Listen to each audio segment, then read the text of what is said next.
Buenos días, chicas, espero que se encuentren muy bien. Bueno, en la clase de hoy la idea era transmitirles todo lo necesario respecto a las porciones de la Argentina, la porción americana emergida, la porción oceánica y la porción antártica, ¿sí? Para poder ampliar un poquito lo que está en los apuntes que ya les mandé. Recuerden que se los mandé a través de la plataforma, más que nada para solucionar cualquier duda que pudieran llegar a tener. Y bueno, además está decir que como siempre me pueden escribir y yo voy a tratar de ir contestándoles, ¿sí? Les pido que me lo manden por la plataforma, ¿sí?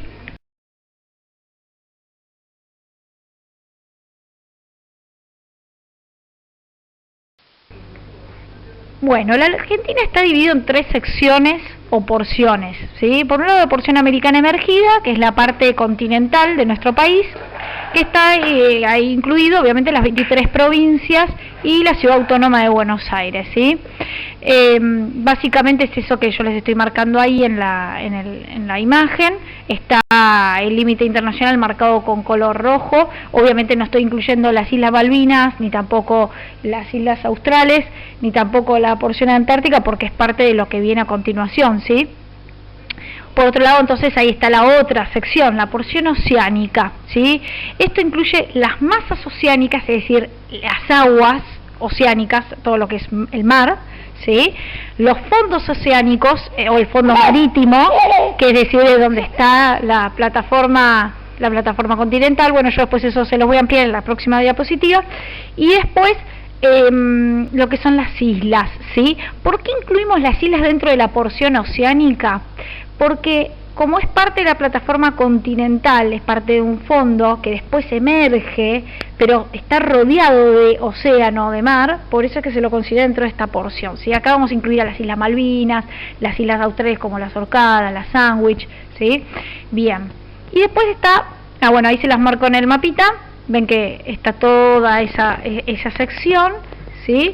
Ven ahí yo les marqué también las islas, ven a las que hacíamos alusión. Por un lado el mar argentino, por supuesto, milla 200, hasta la milla 200, después las Islas Malvinas y de los estados, las Islas Georgia, las Sandwich y las Orcadas, ¿sí? Así que esa es un poco la idea, marcárselos ahí en el mapa, si les queda muchísimo más claro, también en color rojo.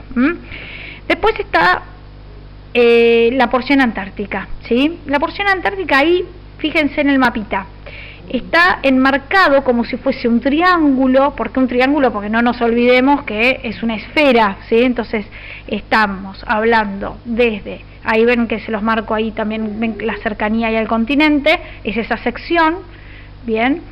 Están los meridianos, entre los meridianos 25 grados y 74 grados, ven, ahí yo se lo estoy también circulando, para que lo vean, esos dos meridianos en color amarillo, y después el paralelo 60, ¿sí? Que es el que determina de definir, ¿sí? en cuanto a la latitud, hasta el polo sur, ¿sí? Que es digamos, obviamente el paralelo, ¿sí? 90, bien. Y bueno, ahí está marcado de esa manera. Yo ahora igual se los muestro. Ven que esta es la esfera terrestre, es desde el polo sur. Esta imagen es desde el polo sur, es todo el continente antártico, ¿sí?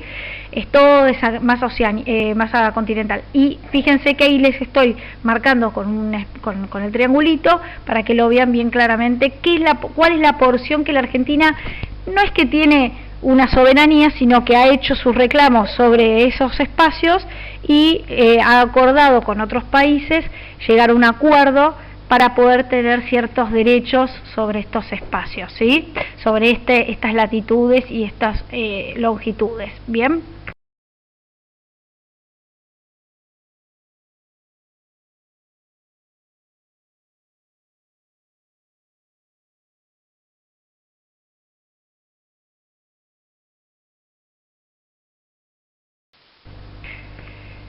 Bien, vamos a ampliar entonces, por un lado la porción americana emergida, ¿sí? Acá, como es la parte continental, es importante entender primero qué son los límites y qué son las fronteras, que es un poco lo que yo les había marcado en la diapositiva anterior, que estaba en color rojo, ¿sí?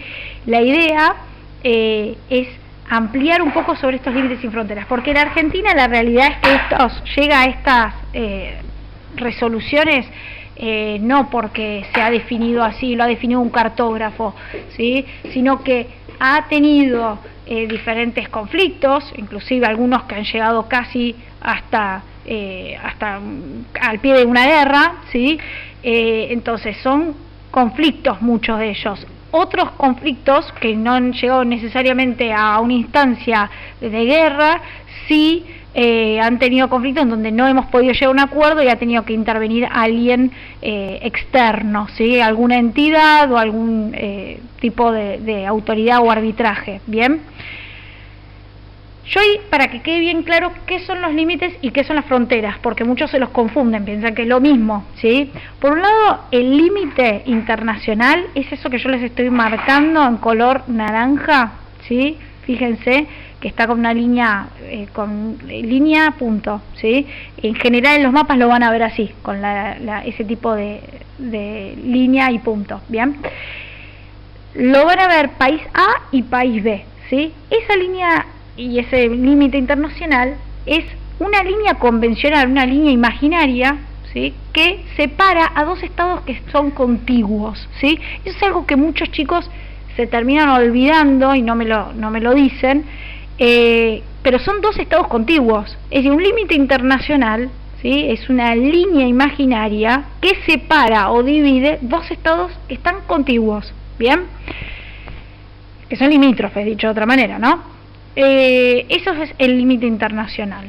¿Y qué es frontera? Son las áreas que están a los costados, a ambos lados de ese límite internacional, ¿sí? ¿Dónde se establece la población? Sobre las fronteras, no sobre el límite internacional. A veces el límite internacional, no se crean que necesariamente hay algo o un hito o hay algo que lo manifieste. Muchas veces es una avenida, ¿sí? O es simplemente una calle. Pero bueno, obviamente en un mapa lo hemos trazado de esa manera como les había mencionado. Bien, ahí espero que haya quedado claro esa diferencia.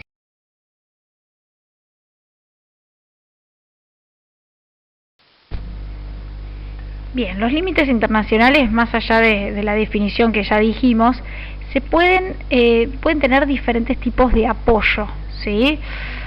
Por ejemplo, por un lado los geográficos, que es el más común, por lo menos en la Argentina hay muchísimos tipos de límites apoyados en los geográficos. ¿Qué significa?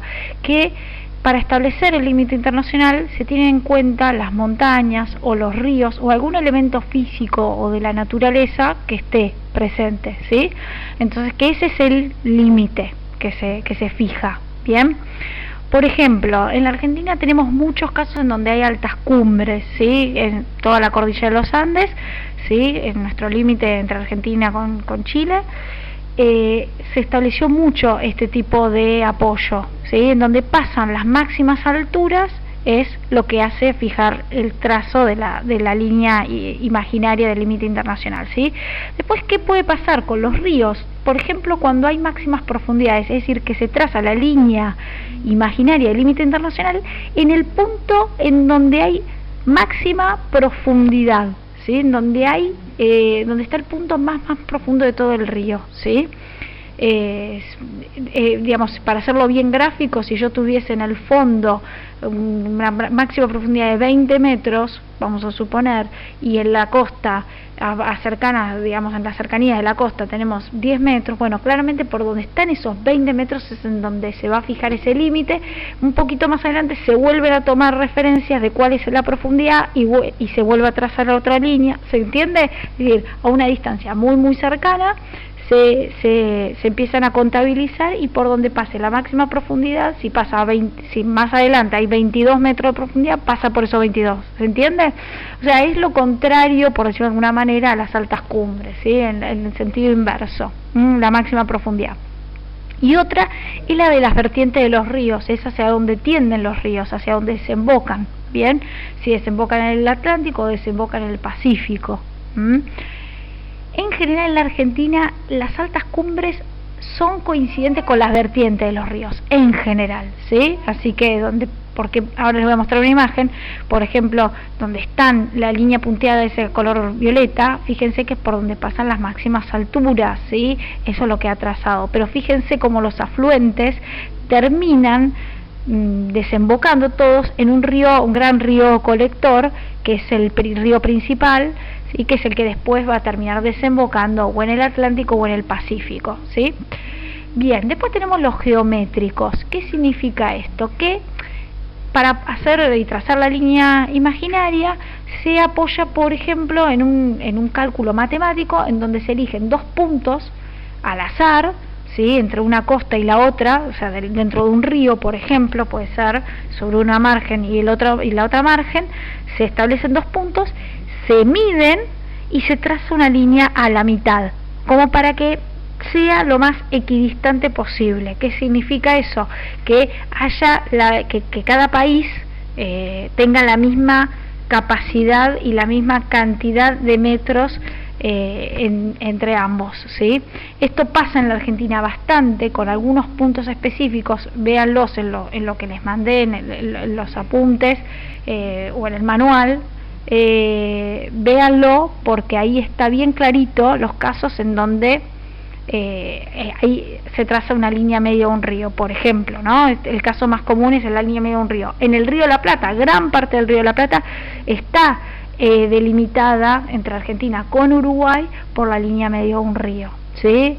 De hecho lo van a ver y se van a dar cuenta, si ustedes observan el mapa, se van a dar cuenta que está exactamente la misma cantidad de distancia que tiene la Argentina de lo que tiene Uruguay, ¿sí? Es como, y después, por ejemplo, la represa de Salto Grande, también, que es una represa binacional, la compartimos con Uruguay, también se establece la línea medio de un río, ¿sí? Tiene una cierta lógica que se establezca esto, pero suelen ser definidos este tipo de apoyos. Es importante mencionar, y no me quiero olvidar de decirles que es algo que se define entre los dos países. En general, nosotros con Uruguay nunca hemos tenido grandes conflictos, en general fueron acuerdos en donde no hubo que dirimir nada de manera externa, sino que perfectamente se pudo establecer con ese país. No así pasó con algunos límites internacionales con el Chile, ¿sí? Bien, otros casos son, por ejemplo, cuando se trazan algunas figuras que terminan siendo como geométricas, ¿sí? Como una especie de polígono. Eso también es algo que ha pasado en algún punto en la Argentina con Chile puntualmente. Miren, por ejemplo, me gustó este gráfico porque, fíjense, esto es una visión de un río, ¿no? Entonces, fíjense como la línea medio de un río, vamos a suponer que tenemos de ancho total 14 millas, ¿sí? El ancho total del río es 14 millas. Bueno, la línea medio de un río, que es eso que ustedes ven en color verde, lo divide justo a la mitad, de manera tal que a un país le van a corresponder unas 7 millas y al otro país vecino, ¿sí? Al país contiguo, le van a corresponder las otras 7 millas. ¿Se entiende? Esa es la línea medio de un río. Eso se traza todo el tiempo en la medida que vamos recorriendo todo el curso de ese río. ¿Se comprende? Entonces siempre, porque puede pasar que de repente ese río en algún momento es más ancho, ¿sí? Entonces ya no son 14 millas, pueden llegar a ser 20 millas. Bueno, siempre se va estableciendo la línea medio de un río. ¿Bien? ¿Qué pasa con la vaguada? La vaguada es estas máximas profundidades, es eso que ustedes ven en color rojo. ¿Ven que por ahí pasan las máximas profundidades? Nuevamente, se vuelve a hacer cálculos, se sigue siguiendo todo ese río, se sigue todo el curso de ese río y se establece por dónde va la máxima profundidad, ¿sí? Se hacen estudios sobre las profundidades de ese río y se establece. Bien. Y por último, es los geodésicos.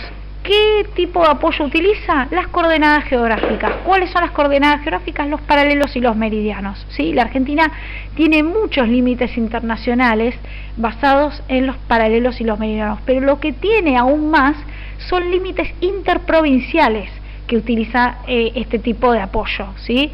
A mí no me interesan los interprovinciales, como por ejemplo en La Pampa, fíjense, Río Negro, Chubut, ¿sí? Fíjense que las van a ver como si fuesen líneas rectas, ¿sí? Lo van a ver como líneas rectas. ¿Por qué? Porque en realidad siguen a un paralelo determinado o siguen a un meridiano determinado, ¿sí? Pero a mí entre provincias no me interesa, como estamos hablando de límites internacionales, presten la atención a los que son internacionales, ¿sí? Están ahí bien claritos en los apuntes de clase que tienen, en el manual, mejor dicho, ahí tienen todo ahí bien detalladito, ¿bien? Yo igual se los marco un ejemplo para que se den una idea. Esta es la parte austral, obviamente, de la Argentina, en la Patagonia. Fíjense en Santa Cruz, donde les estoy trazando ahí una línea color rojo. Ese es el famoso paralelo 52. Fíjense cómo entre Santa Cruz y Chile, ¿sí? Ahí hay una parte que está bien recta, ¿sí? Y yo ahora se los voy a marcar bien fuerte. Ahí, en esa parte exacta se definió ese tipo de límite, ese tipo de apoyo geodésico. Bien.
En cuanto a la porción oceánica, se subdivide en tres grandes secciones, ¿sí? Por un lado están las masas oceánicas, que básicamente son los océanos.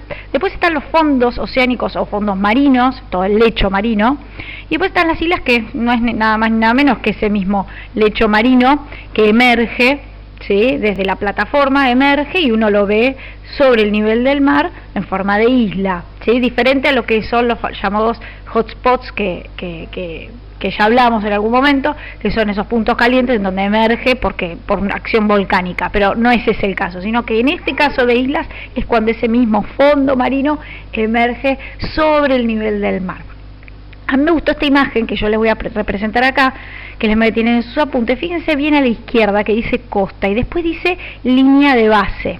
¿Qué significa esa línea de base? Es el punto máximo en donde baja la marea. Vieron que hay lo que llaman los momentos de pleamar, es decir, que la marea sube y uno ve que el agua sube su nivel y después de repente baja, ¿sí? Bueno, el punto máximo donde baja, eso se le llama línea de base. A partir de ese punto es donde se empieza a decir que es el punto cero, el momento en donde a partir de ahí se empieza a contabilizar las millas náuticas, ¿sí? Para saber hasta dónde tiene soberanía el país costero, el país sobre el cual está la costa, ¿sí?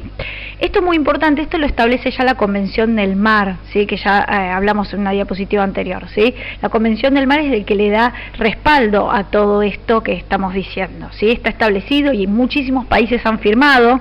Esto no es algo que la Argentina decidió, sino que es algo convenido entre varios países, ¿bien? A partir de entonces la línea base es el punto de 0 millas. Desde las 0 millas hasta las 12 millas se le dice que es parte del mar territorial. ¿Qué significa? Que el estado de la costa, el estado costero o estado ribereño, tiene soberanía absoluta sobre todo lo que ocurra hasta ese punto. Es decir, vamos a suponer, nosotros estamos en la costa, vemos que baja al máximo la marea. Bueno, a partir de ese momento es el punto 0 de 0 millas. De ahí hasta las 12 millas, ¿sí?, náuticas, es soberanía absoluta del país costero. Ahí están todas las reglas regidas por el país costero, ¿sí? Guste o no guste, se establecen todas las leyes y se aplica todo lo necesario en función al país costero, ¿sí? Ahí no importa la bandera o quién venga o qué lo que haga, sino que las leyes que se aplican son las del estado costero, ¿sí? Bien, yo les marqué con una línea horizontal azul. ¿Qué hubiese pasado si no consideramos como línea de base, línea de baja marea? Fíjense cómo hubiese cambiado el punto de 0 millas. ¿Ven cómo está mucho más atrás? Entonces, por eso es importante entender esto de la línea de base en dónde está, ¿sí? Está a partir de ese punto donde dice 0 metros, ¿bien? Después está la zona contigua. Contigua significa que está a continuación, ¿sí?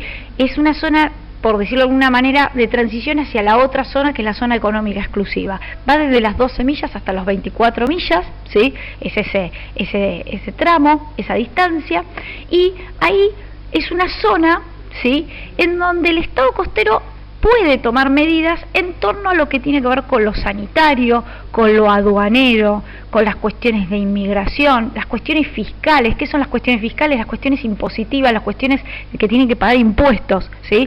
Entonces ahí lleva un control, claro que sí, el Estado costero, pero sobre estos aspectos en particular, ¿sí? Y después está lo que se llama la zona económica exclusiva, que es a partir de las 24 millas hasta la milla 200, ¿sí? ¿Qué significa la zona económica exclusiva? Ustedes la van a ver muchas veces como ZEE. Es una zona en donde el Estado costero tiene derecho y tiene soberanía, ¿sí? Soberanía, estamos hablando de que tiene derechos sobre, ¿sí?, todos los aspectos que tienen que ver con la exploración, la explotación, la conservación y la administración, ¿sí?, de los recursos naturales que existen en esa área, ¿sí? Por eso muchos mares, y ven que en esa imagen se ve bien ahí el buque chino, por ejemplo, podría ser, porque la gran mayoría son todos chinos, que están en la milla 201 y están ahí esperando. Si lo vieran en una imagen aérea es impresionante. La milla 201 está lleno de buques, generalmente orientales, que están ahí a la espera de poder obviamente pescar y conseguir innumerable cantidad de recursos vivos en esa área, ¿sí? Ahí no se le puede decir nada porque ya ahí es alta mar, ¿sí? Ahí pueden perfectamente circular y hacer lo que quieran, no se aplica ninguna ley de nada, ¿sí?, en ese sentido. O sea que el Estado costero no tiene derecho sobre alta mar, pero sí sobre la económica exclusiva. Entonces ahí suele patrullar muchas veces todo lo que es prefectura naval. Suelen patrullar justo en la milla 129 como para evitar que pasen de las 201 a la 200. Si llegaran a pasar, se les hace una serie de advertencias, y si no acatan esas advertencias, existen reglamentaciones y un protocolo para seguir y si es necesario derribar el buque, ¿sí? Porque imagínense que son aguas territoriales en donde debería respetarse las órdenes del Estado costero, ¿se entiende? De hecho ha pasado hace un tiempo atrás, ahora no sé, 4 años creo que ya pasaron más o menos, se derribó, o 3 años se derribó un buque chino y después terminaron todos presos, ¿sí? Pero para que lo sepan, se aplica esto, ¿sí? Dicho sea de paso, es importante saberlo, que por ejemplo el Ara San Juan estuvo patrullando justamente esta milla 200, ¿sí? Bien. En cuanto a los fondos marinos, yo se lo marco con color verde, ¿sí? Con color verde. Por ejemplo, si yo veo la plataforma, ¿sí?, la plataforma es la continuación de del continente, pero por debajo, ¿sí?, del nivel del mar. Así de sencillo. Nosotros tenemos una plataforma continental sumamente ancha, ¿sí?, sumamente ancha. Tenemos por eso muchísimos dominios, por eso tenemos muchísimos tipos muchísimos derechos sobre esos espacios de los fondos marinos, que se interprete bien, de los fondos, no sobre las aguas. Sobre las aguas se aplica, como ya dijimos, de la 0 a la 12 y demás, pero como nosotros tenemos una plataforma marina muy amplia, ¿sí?, tenemos muchos derechos sobre ese fondo, ¿sí? Bien, eso por un lado. Después está lo que se llama talud. ¿Qué es el talud? Es la misma plataforma continental que en un momento tiene una gran pendiente, ¿sí?, y una gran inclinación.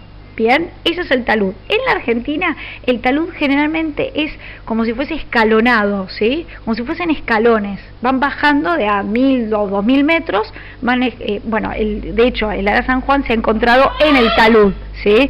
Bien. Y después está lo que se llama la emersión continental. Es el punto en donde termina ya después el talud y donde obviamente todos los sedimentos, todo se reúne, se acumula, se compacta.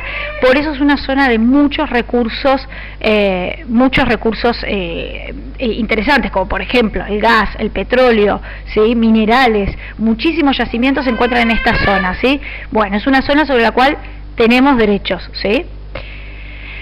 Y en cuanto a las islas, fíjense que nosotros ahí hablamos de las Islas Malvinas, hablamos de las Islas de los Estados, fíjense dónde está ubicada, ahí cerquita de donde está Tierra del Fuego, las Islas Georgia, las Sandwich del Sur y las Orcadas del Sur, ¿sí? Bien, ahí estamos incluyendo todas esas islas, ¿sí?, cuando hablamos de islas. ¿Por qué? Porque es parte, ya se estudió esto, es parte de la misma plataforma continental argentina, es todo parte, nada más que se ha elevado, entonces uno lo ve en forma de islas, ¿sí? Por eso es que se dicen que son parte del continente americano. Suena insólito, dicho esto, obviamente suena insólito que el Reino Unido u otros países hayan reclamado por esta área, ¿sí?, estando tan distantes y no teniendo nada que ver con esta plataforma, ¿sí? Está claro que es parte de la plataforma continental sudamericana, ¿sí? Tanto es así que después emerge en el continente antártico, como ustedes ya saben, con la forma de los Antantardes. ¿Se acuerdan que ya lo vimos los Antantardes? Bueno, eso en cuanto a la porción oceánica.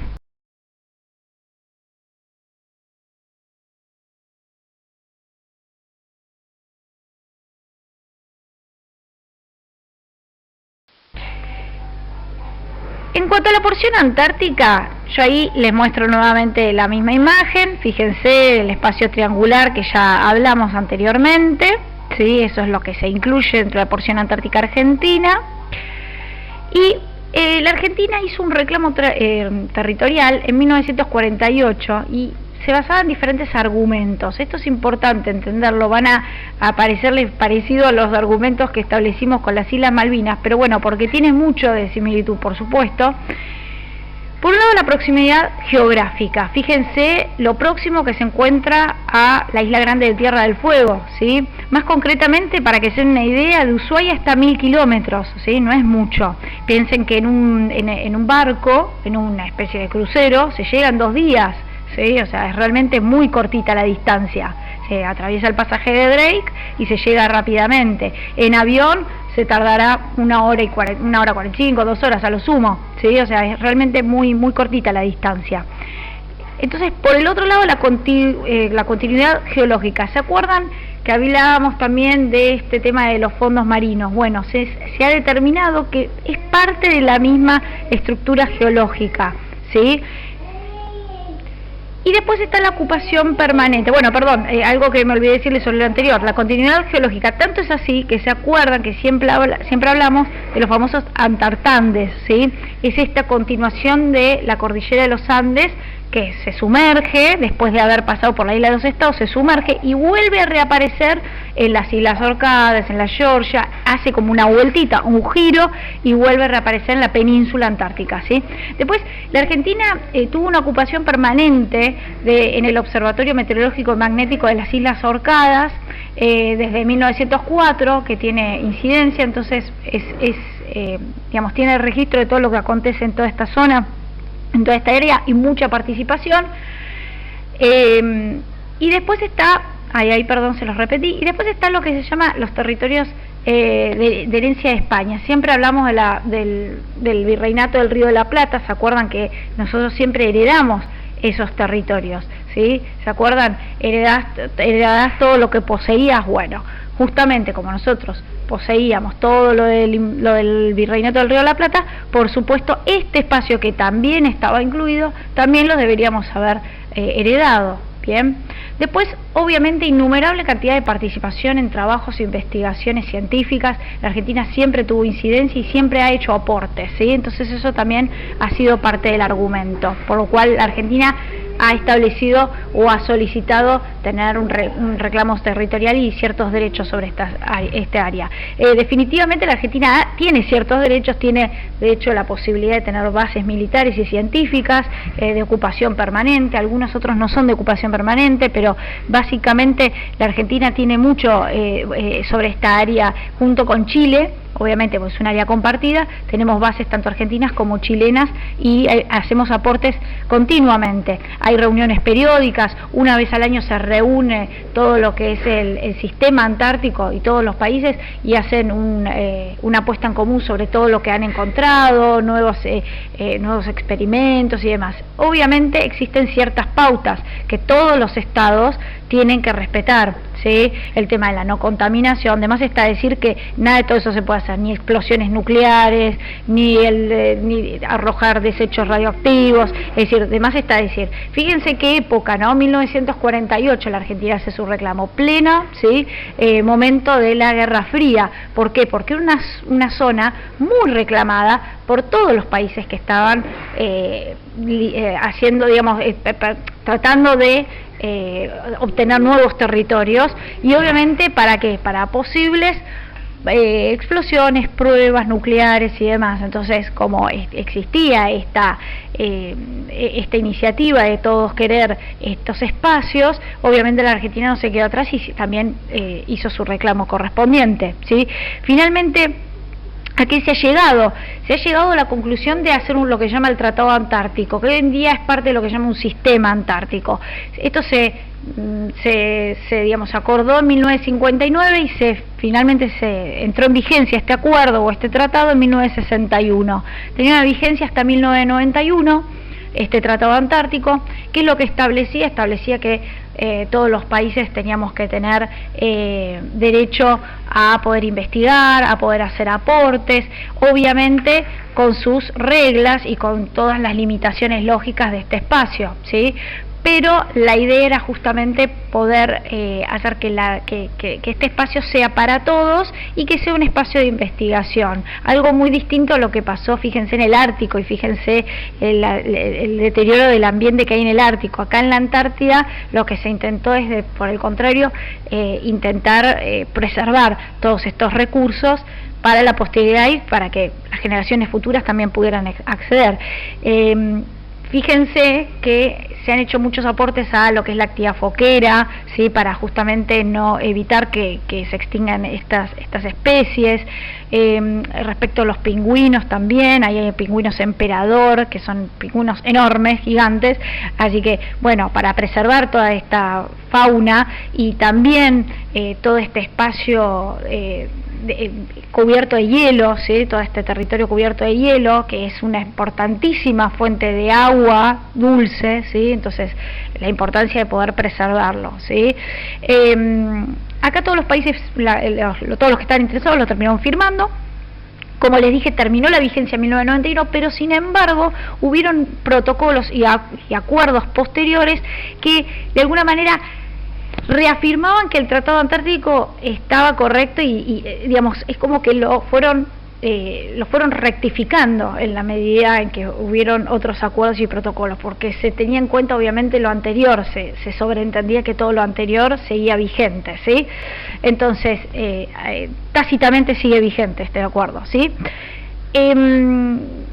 recuerden también, bueno, en este caso el tema de las actividades que se pueden realizar en la Antártida, obviamente todas tienen que ser con fines científicos, pero ustedes me dirán, ¿y pero qué pasa con el turismo? Sí, el turismo está permitido en la Antártida, se pueden ir, se puede visitar, se pueden hacer hasta inclusive actividades de tipo náuticas, o sea que se puede hacer muchísimas cosas, pero siempre con muchísimas limitaciones, como les digo, ¿sí?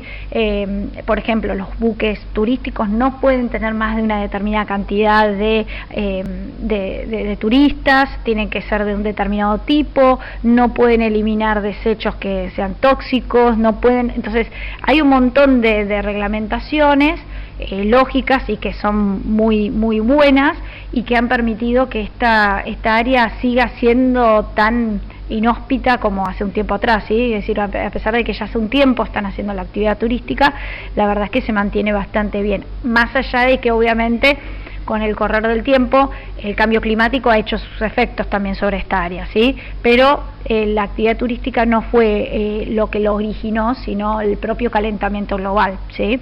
¿Qué más? No me quiero olvidar más de nada sobre esta área. La IATO es quien controla justamente toda esta actividad de los operadores turísticos que viajan allá.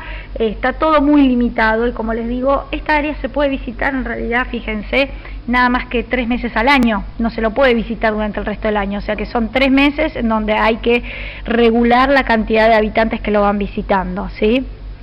Y de esto se encarga justamente este organismo. Bueno, básicamente eso, chicos, sobre la porción antártica. Tienen que saber los argumentos, tienen que saber en qué consistió el Tratado Antártico, ¿bien?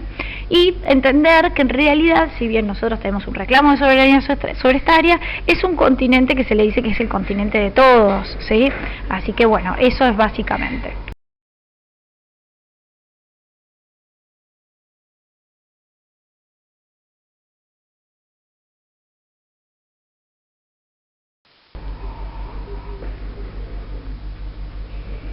Bueno, y ya vamos terminando. Nos vamos a ver la clase próxima, que seguramente trataremos sobre alguna otra cuestión o sobre alguna duda puntual que tengan sobre algo de lo que ya vimos, pero la idea sería próximamente ya embarcarnos en todo lo que tiene que ver con la estructura de la Argentina, todas las condiciones geológicas, cómo se ha ido modificando el relieve, cuáles son las diferentes regiones y demás. Así que, bueno, cualquier duda que tengan, como siempre, me escriben y yo voy a ir tratando de responderles, ¿sí? Les mando un abrazo muy grande y cuídense.